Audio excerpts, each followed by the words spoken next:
दोस्तों, हर किसी का सपना होता है, लेकिन क्या हर किसी के सपने पूरे होते हैं? ज़िंदगी में 90% लोगों के सपने नहीं पूरे होते हैं। आप किसी से पूछ लीजिए तो कहेंगे मेरे सपने तो नहीं पूरे हुए। लेकिन एक लड़की का सपना होता है और वो सपने के लिए रात दिन मेहनत इतना तेज करती है। आखिर में सपना उसका पूरा भी होता है, लेकिन लास्ट में वो हार जाती है, टूट जाती है। उसके साथ एक ऐसी घटना घट जाती है कि वो उसका सब कुछ दांव पे लग जाता है। आखिर उसके साथ ऐसा क्या हो जाता है? आज की कहानी कुछ ऐसी ही है, इसलिए आप लोग वीडियो में बने रहे। बहुत ही इमोशनल कहानी है, भावुक कर देने वाली कहानी।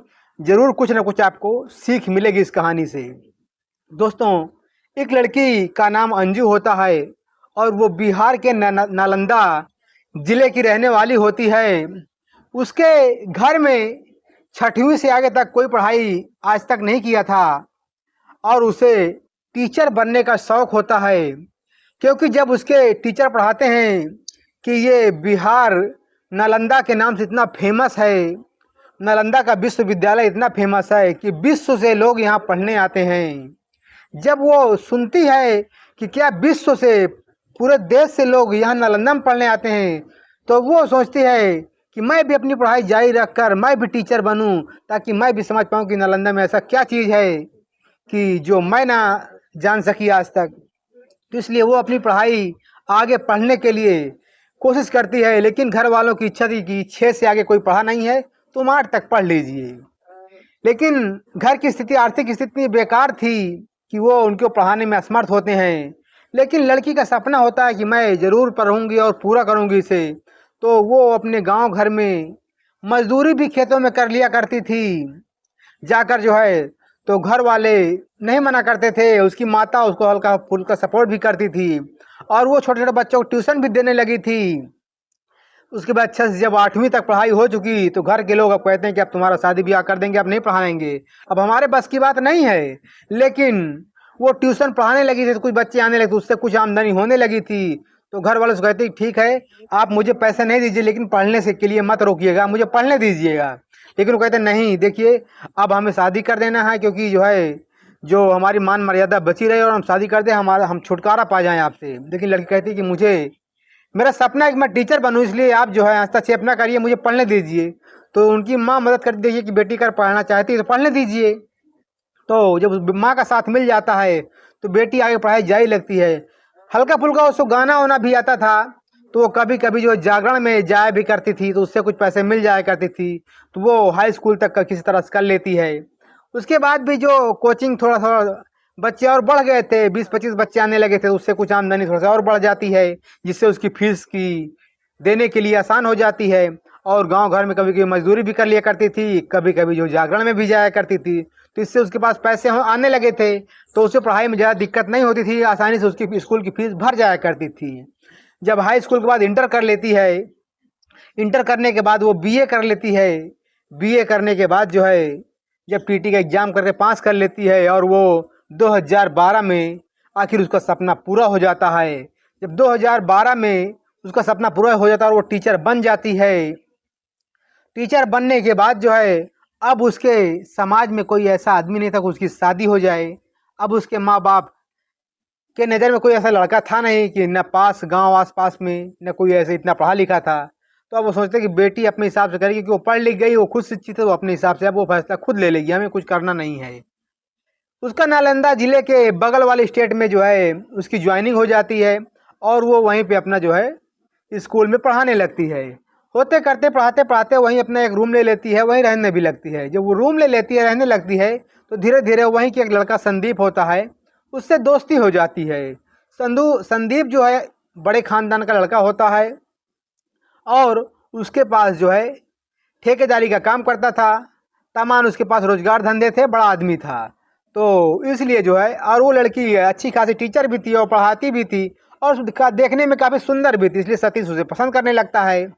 जब पसंद करने लगता है तो धीरे धीरे होते कर जब साल 2 साल बीत जाते हैं, तो 2014 में दोनों से जो है शादी हो जाती है। अपनी शादी की बात करते हैं, लेकिन उसके घर वाले जो है कहते हैं बेटी अब तुम्हारा फैसला जीवन का लेना है, तुम अब खुद ले सकती हो। तो वो जो है शादी का फैसला लेती है और शादी उससे कर देती है। 2014 में जो है शादी कर लेती है।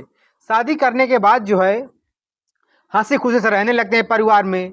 लेकिन अब वो इतना बड़ा खानदान था कि उसके घर की औरतें कभी चौखट से बाहर नहीं निकलती थी।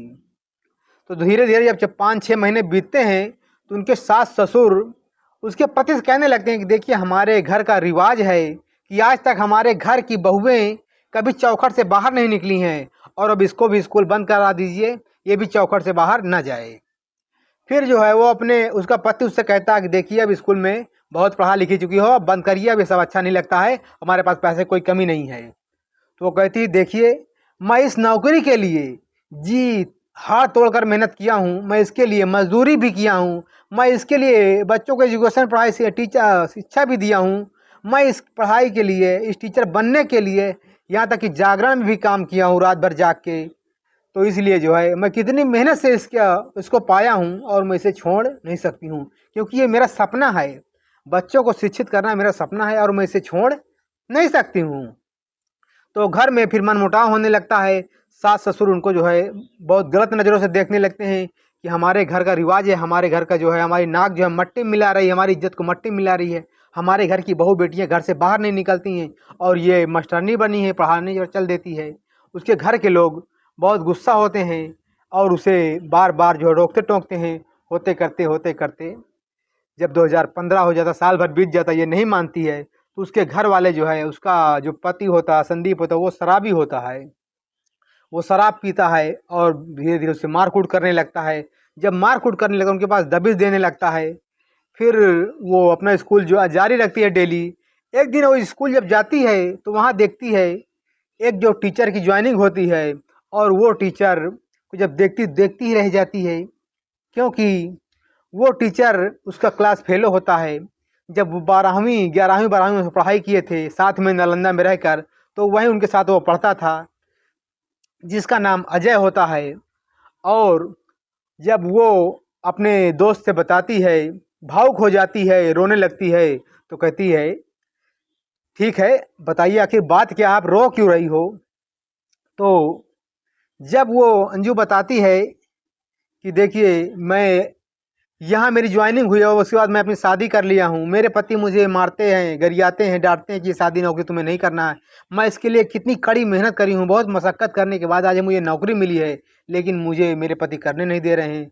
तो कहता देखिए अब ये आपकी मर्जी है और डिसीजन आपको लेना है, पढ़ाना है कि नहीं पढ़ाना है ये आपका डिसीजन है, इसमें मैं कुछ नहीं कह सकता हूँ। अगर आपकी मर्जी है, आपका दिल कहे तो आप पढ़ाइए, आपका दिल ना कहे तो आप छुट्टी ले लीजिए, जो आपका पति कहे वो करिए।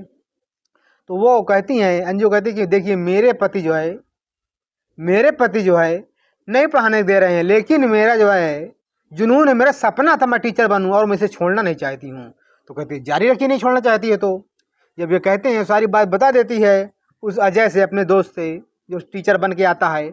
उसके बाद जो है एक दिन ऐसा आता है कि उसके घर वाले साथ सोच होते हैं कि आज के बाद तू इस चौखट से बाहर नहीं निकल पाएगी, और उसको जो है ताला बंद कर लेते हैं, घर के अंदर कैद कर देते हैं। एक दिन हो जाता, 2 दिन हो जाता है, वो खाना पीने बोला खाना पीना मैं छोड़ दूंगी लेकिन मैं पढ़ाना नहीं छोड़ सकती हूँ। तो बोलती जब घर से बाहर जाएगी तभी ना तो पढ़ाएगी। तो एकदम ताला बंद कर देते हैं और पूरा जो है वो खाना पीना छोड़ देती है। 2 दिन हो गए, 4 दिन हो गए, 5 दिन हो गए, 6 दिन हो गए। जब स्कूल नहीं जाती है तो उधर से जो है टीचर जो अजय होते हैं वो उनके घर आते हैं पता करने के लिए कि आखिर अंजू क्यों नहीं जा रही पढ़ाने के लिए। लेकिन जब वो देखती है तो उससे घर वाले से पूछताछ करती, कोई दिखाई नहीं देता। वो बोलती देखिए वो अपने घर चली गई है, थोड़ा सा बीमार हो गई तो वो घर चली गई है। तो कहती ऐसा क्या, ऐसा कैसे, वो मास्टर है, उसे जो है छुट्टी लेके जानी चाहिए, एप्लीकेशन देना चाहिए, ऐसा कैसे चले जाएगी वो उनसे बहस करने लगता है कि देखिए अच्छा उसका नंबर भी नहीं लग रहा, घर जाएगी तो उसका नंबर लगना चाहिए, क्या देखिए हमसे कुछ मतलब नहीं है, आप जाओ पता करो। उसको भगा देते, बेइज्जत करके भगा देते हैं।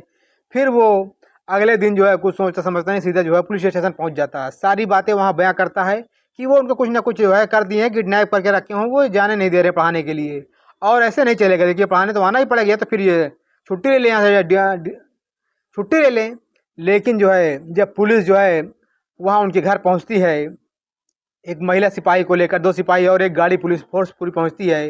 जब उनसे पूछताछ करते हैं वो आनाकानी करते हैं, लेकिन जब कड़ाई से पूछताछ करते हैं, पूरे घर तलाशी ली जाती है, तो वो महिला मिल जाती है। लेकिन जो उसकी स्थिति होती है बेहद खतरनाक होती है, बेहद दयनीय होती है। एकदम वो लोग मारने पर तुले थे, वो इंसान नहीं हैवान बन चुके थे। उनकी सिर्फ सांसें सांसें चल रही थी। जो शिक्षिका थी, सिर्फ उसकी सांसें चल रही थी। शायद अगर आज नहीं आते तो वो मर, क्योंकि 7 दिन हो चुके थे। वो खाना सिर्फ पानी के सहारे जी रही थी, खाना तो खाई ही नहीं है, सिर्फ सांसें चल रही थी। प्रशासन उसको उठाता, तुरंत अस्पताल में भर्ती कराता है। भर्ती कराने के बाद जो है FIR लिखता है। FIR लिखने के बाद जो है गंभीर धाराओं में, हत्या की मुकदमा की धाराओं में जो है दर्ज करता है, मुकदमा केस बनाता है और सबको अंदर कर देता है। जब वो 15-20 दिन भर्ती रहती है, उसके बाद ठीक हो जाती है, तो अपने घर चली जाती हैं। जब घर चली जाने के बाद जो है वो लोग जमानत पर छूटते हैं। फिर जो है उससे अनुनय विनय करते हैं कि देखिए हमें माफ़ कर दीजिए, हमसे गलती हो गई, अब हम ऐसा कुछ नहीं करेंगे आपके साथ जो है। तो वो लड़की जो है आखिर बहुत ही सीधी, बहुत ही सज्जन होती है, इसलिए वो सबको माफ़ कर देती है कि देखिए बच्चा, हमसे तुझसे कोई मतलब नहीं, मैं रिश्ता आपसे तोड़ रही हूँ। और डिवोर्स ले लेती है, रिश्ता उनसे छोड़ देती है, त्याग देती है। फिर वो अपने स्कूल उसी तरह जो है आकर पढ़ाने लगती है। जब पढ़ाने लगती है तो फिर धीरे धीरे होते करते जो है 2-4 महीने बीतता है। लेकिन जो है वो बड़े आदमी थे, उनसे कहाँ ये पचने वाला है। वो जो है फिर प्लानिंग करते हैं कि क्यों ना इनको रास्ते से हटा दिया जाए। एक दिन जो है वो धीरे धीरे जो है, जो उनका साथी अजय होता है, तो वो कहता है देखिए तुम्हें डर लगता है तो मैं भी तुम्हारे पास कमरा आकर ले लेता हूँ। कमरा पास में दोनों ले लेते हैं, एक साथी बगल में लेकर रहने लगते हैं, एक दूसरे की जो है मदद करते हैं। और एक दिन जो है वो जो उसका पति होता है, वो जो है मैडम का जो पति होता है, सतीश होता है, वो जो है अपने 2 दोस्तों के साथ जो है उस अजय को, जो उनका शिक्षक होता है, उसका साथी होता है, उसके ऊपर जाकर हमला करते। सुबह वो गाड़ी साफ कर रहा होता है, उस समय जो है नकाबबंद जो है 2 लोग आते हैं और उसके ऊपर हमला कर देते हैं। लेकिन जो है जो अजय होता है वो भी ताकतवर होता है, झटक पटक के कहीं ना कहीं उनसे जो है बच निकलता है। गाँव लोग क्या और जो है देख लेते हैं तो दौड़ा लेते हैं, तो भाग जाते हैं। 4-5 जगह उसे चाकुओं से वार कर दिया गया था, हालांकि वो ज़्यादा से ज़्यादा गंभीर हो गए थे। तुरंत उनको हॉस्पिटल पहुंचाया जाता है। जब हॉस्पिटल पहुंचाया जाता है, उसका आदमी आता है कि देख लिया, इसका अंजाम यही होगा, तुम्हारा भी अंजाम यही होगा, तुम लोग बच नहीं पाओगे। जब उसका पति आकर सतीश उसको धमकी देता है, उसकी पति को, तो अंजू जो है जाती है, तुरंत जो है थाने जाती है, FIR लिखाती है। और उधर जो है अजय भी FIR लिखाता है। जब FIR लिखाता है तो उन दोनों को जो है पुलिस गंभीर धाराओं में हत्या के जुर्म में जो है, हत्या के नियत से जो है चाकुओं से हमला किया गया था, उस गंभीर धाराओं में मुकदमा दर्ज कर लेती है। और उनके 2 दोस्तों को और उसके पति अजय को जो है गिरफ्तार कर लिया जाता है, क्योंकि उन्होंने साजिश रची थी। और उसके बाद जो है फिर वो जो हफ्ते भर बाद ठीक हो जाता है, 10-15 दिन बाद ठीक हो जाते हैं और वो सलाखों के पीछे चला जाता है। दोस्तों, कहानी ये महिला की थी, क्योंकि उसको जो है वो शिक्षक बनना था और वो कितनी मेहनत और परिश्रम लगन के बल पर वो शिक्षक बनी थी। लेकिन जो उसका पति होता है वो उसे नौकरी करने नहीं देता है, और उसकी अंतिम इच्छा ये थी कि मैं मरते दम तक, जब तक मेरी नौकरी रहेगी तब तक मैं पढ़ाऊंगी, लेकिन वो ऐसा करने नहीं देता है। लेकिन फिर जो है वो दोनों हवालात के पीछे चले जाते हैं और ये लोग जो है फिर अपनी माँ को बुला लेते हैं और फिर ये पढ़ाई अपना जारी रखती है, शिक्षा का कार्य जारी रखती है। तो दोस्तों, किसी के सपने पूरे नहीं होते हैं, लेकिन जब किसी के पूरे हो जाते हैं तो लोग जो है उसे पूरे करने नहीं देते हैं। तो आज की कहानी ये रही है, क्या उस लड़की का हक नहीं बनता है? अगर तुम्हें उसे शिक्षा कार्य करने से मना करना था तो पहले ही, शादी से पहले ये बात बता दिए थे कि अगर हमसे शादी करोगी तो हमारे घर का ये रीति रिवाज है कि बाहर आपको निकलने नहीं देंगे। तो उसकी मर्जी होती तो वो आपसे शादी करती, नहीं करती। जो बंदिशें आपकी थी आप शादी के समय बता दिए होते, क्योंकि जो लड़की इतनी गरीब घर से है और इतना मेहनत करके वो शिक्षिका बन जाएगी तो कैसे छोड़ सकती है? उसका एक जुनून होता है, उसका एक सपना होता है, क्योंकि आज लाखों रुपए देकर भी नौकरी मिलती नहीं है, और उस लड़की की अगर नौकरी मिली है तो वो अपनी मेहनत और दम पे बदौलत मिली है। आप लोग बताइए, क्या वो लड़की अपने दर पर सही है या नहीं सही है? कौन गलत है कौन सही, लोग आप लोग कमेंट करके बताइएगा दोस्तों। और कहानी अच्छी लगी है तो लाइक कर दीजिए, शेयर कर दीजिए। आप सभी को धन्यवाद। फिर मिलते हैं अगली किसी स्टोरी में, तब तक के लिए बाय बाय।